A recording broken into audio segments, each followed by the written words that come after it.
Mais uma vitória seguida. 3 vitórias seguidas do Fluminense. A gente já abre falando isso e pensando exatamente que é outro time. A impressão que dá é que a gente viu um time do Fluminense nas 10, 12, 14 primeiras rodadas do Campeonato Brasileiro e que tá vendo outro time agora. Mano Menezes já chega à terceira vitória seguida, terceira partida sem levar gols. Antes disso, ele tinha 2 empates e 1 derrota. São 6 jogos, onde a única derrota foi pro Fortaleza, que hoje tá no G4, a 4 pontinhos, se eu não me engano, 4, 5 pontinhos do líder do campeonato, que tá numa arrancada grande, que é o Fortaleza.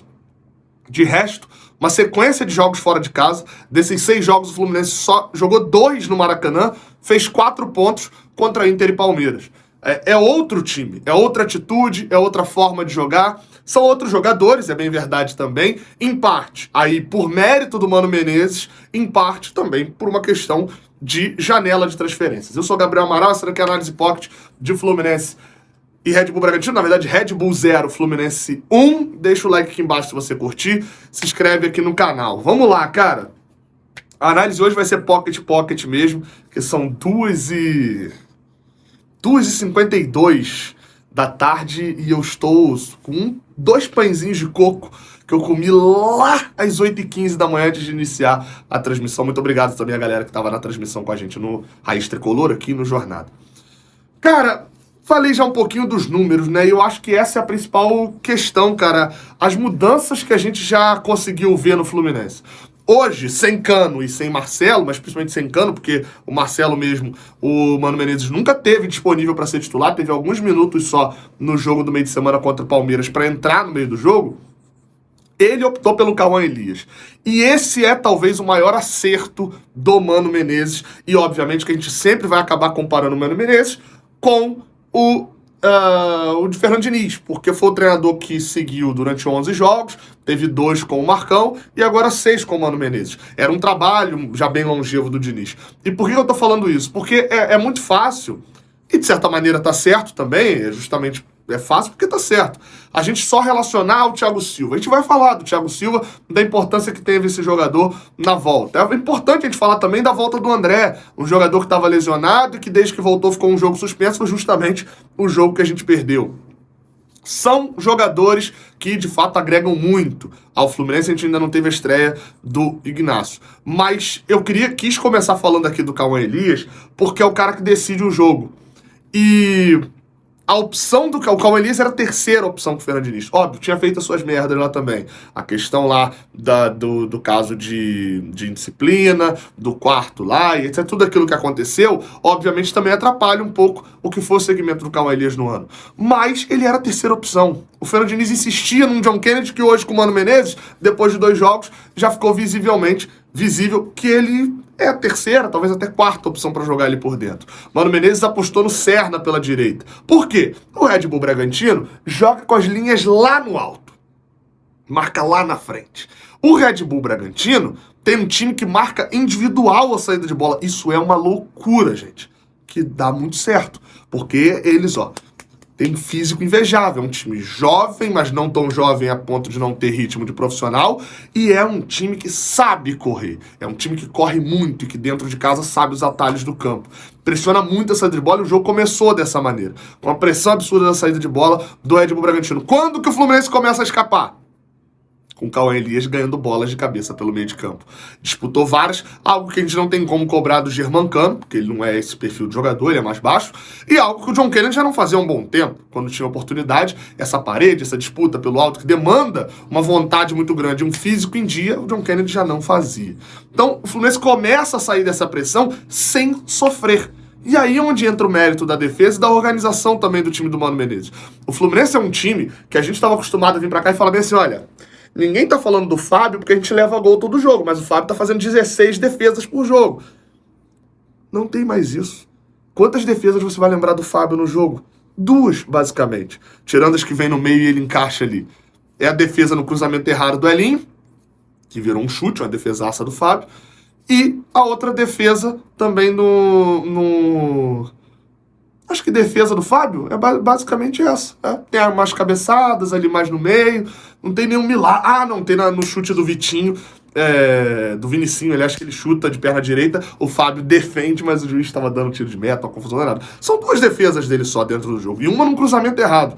Óbvio, teve a bola na trave também, mas a gente não termina o jogo, mesmo ganhando por 1-0, e eu vou falar já da construção do gol, mesmo ganhando por 1-0, a gente não termina o jogo com o Fábio sendo o melhor em campo, tendo a necessidade do Fábio ser espetacular como ele é pra gente não tomar gol.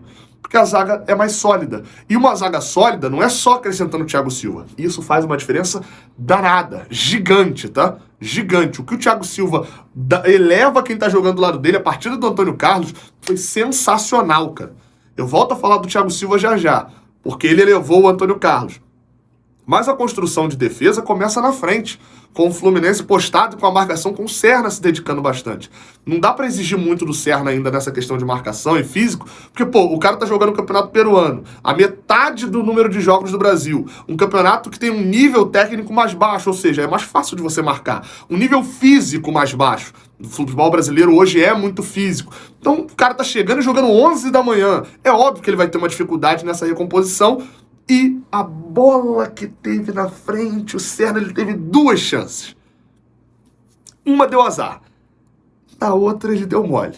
No lançamentaço do Thiago Silva, que o Cauê Elias não vê que ele tá passando e tenta o domínio, aí quando ele toca o Serna já tá impedido. Mas ainda assim o Serna dá uma furada... Não... Ah, mas o Cauê Elias atrapalhou ele. Não, pelo contrário, o Cauê Elias salvou que essa bola ia direto pra fora. Furou! Mas teve outra chance também que ele pega bonito, a bola tá caindo, ele não tem muito ângulo, ainda consegue chutar e o Lucão faz a grande defesa, talvez até do jogo mesmo. Foram chances que o Fluminense tinha tido no primeiro tempo, saindo dessa marcação, conseguindo jogar no campo do Red Bull, tendo tabelinha pela direita entre o John Arias e o Samuel Xavier, aparecendo pra jogar por dentro. Tinha jogo, o Fluminense era um pouquinho melhor. E na chance que teve, o Ganso faz um cruzamento, e aí é onde ele aparece muito bem, dando mais uma assistência, e um cruzamento inteligente, que fica difícil para o zagueiro cortar, você cruza por trás da zaga, né? E o zagueiro tem que cortar virado pro gol, e ele fica com medo de esticar o pé e fazer o gol contra. O Cauê Elias não ficou com esse medo, escorou e fez 1-0 num lance de oportunismo. Quantas chances o Cauê Elias teve no jogo? Só essa. E aí confiança é um negócio bizarro, cara. É isso, tá confiante, 3 gols em 4 jogos, sendo 2 desses 3 gols... Aliás... os 3 gols extremamente importantes, né? Empate contra o Criciúma no último minuto e os 2 gols da vitória contra Cuiabá e Red Bull. Pro segundo tempo, o Red Bull começou a trocar o time, botou jogadores de frente que são muito mais embrasados e o Fluminense, aí vem o mau mérito do Mano Menezes. Soube sentir o jogo e soube defender sentindo o jogo. Deu passos para trás, ajustou o time depois quando percebeu que o time não estava rendendo mais na marcação, já tinha tido a bola na trave que eu citei, a outra defesa do Fábio no contra-ataque, coloca o Nonato pelo meio e coloca o Marquinhos no lugar do Serna, que já não dava conta na marcação. Aí a gente tem que falar de Thiago Silva, cara. Do meio pro final do jogo, impressionante o quanto que o Thiago Silva cresce na partida. É bizarro o quanto que esse jogador cresce do meio pro final do jogo. Ele fica ali, a gente só vê o Antônio Carlos tirando bola e etc e tal, ele parece meio escondido, dá só um lançamento, mas, meu amigo, na reta final o Thiago Silva cresce muito, e isso é muito importante, porque a gente até destacava a importância do Felipe Melo dentro de campo, só que o Felipe Melo, nessa etapa do jogo, ele já saía, ele não tinha condições de jogar nesse nível, já tinha saído ele normalmente aos 15 do segundo tempo. O Thiago fica até o final e tem uma qualidade que não, aí mesmo que não dá nem pra comparar. Mais uma vitória por 1-0, segurou. A pressão, obviamente, foi grande, muito mais na emoção do jogo do que necessariamente do Red Bull ter lances. Foi um jogo muito instigante, porque a gente chega a uma terceira vitória, era algo que a gente não esperava. Faltam poucos pontos, vai ter vídeo de análise da rodada depois que acabar a rodada, necessariamente, né? Para poder comentar, a gente está perto de sair do Z4, mas não teve aquele super lance do Red Bull e tal, pelo contrário. A entrada do Lima deu também solidez na ponta esquerda, o Renato Augusto, é bom ver ele entrando num jogo onde ele não é personagem, tá precisando disso também para recobrar confiança, entrou para segurar a bola, na nota de pesar só a situação do Marquinhos, que pelo visto vai ficar fora aí durante um tempo. É isso, tá? Deve ter mais vídeo ainda nesse domingo, tamo junto, muito bom voltar a vencer, é muito bom vencer 3 seguidas, a gente não vencia 3 seguidas, meu amigo. No Brasileirão, desde o ano passado, e a gente não vencia 3 seguidas, né? Aliás, não tinha uma sequência de 3 jogos sem levar gols há mais de um ano. Desde maio do ano passado, numa sequência contra Cuiabá, Flamengo e Cruzeiro. É bom essa solidez e vamos, ó, degrau a degrau. Não dá para ganhar 80 pontos num jogo só. Vamos focar agora na Copa do Brasil na quinta-feira para poder ter tranquilidade, ver quem vai lá para Caxias do Sul. Eu e o Lessa estamos indo na terça-feira. Até a próxima. Deixa o like aí embaixo se você gostou da análise. Tamo junto. Até a próxima. Valeu!